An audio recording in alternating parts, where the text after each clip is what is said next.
Nais kong ipahayag ang kalooban kong malalim. Tila ba'y naliligaw ang desisyon ko at hangarin. Iniisip at tinatanong kung kailan papalarin at kung saan ba dadalhin ang buhay kong dala ng hangin. Kausap ko ang sarili, tanong bakit nalito. Binabalot ba ako ng kalungkutan o bigo? Akong hanapin ang sagot sa mga katanungan ko at magampanan ng tinatagong kalakasan ko. Palaging sabi at paalala sa akin ni mama, anak, mag-aral na mabuti at huwag kang magpabaya. Laging piliin ang mga bagay kung saan ka sasaya, kaya piniling magsulat at bumuo ng musika. Panalangin sa kaligtasan at mga gabay, sana bigyan ng liwanag ang daang binabaybay. Dala ang puso at isipan, mga aral na taglay, malabanan ng sukal na gubat sa paglalakbay.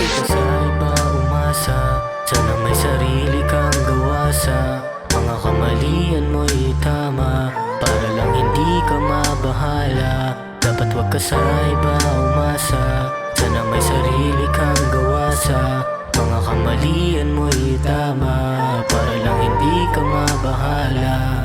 Kapit ka lang sa sarili mong nakasanayan, sa mga panahon na ang daming naranasan. Di binitawan ng sandatang pinanghawakan, gamit ang papel at tapis ko na sinulatan. Susugal ko ang buhay kahit na delikado, tinibayan ko pa rin ng di maagabyado. Para sa ating na naman ang gusto ko na ipanalo, na di tayo magsisi sa mga ipinangako. Di ko tatalikuran basta di usapang hangin, inaasam-asam ang mga gusto kong hangarin. Natuto sa mali, lahat yan din para sa akin. Ang tanging nagbigay payo ang pwede kong yakapin. Mahalin mo lang sila, yun ang utang na loob. Palawakin ang hindi mo, wag ka lagi natulog. Dahil ikaw nakakaramdam ang tunay mong kutob, di mo pwedeng ipakita ang peke mong panloob.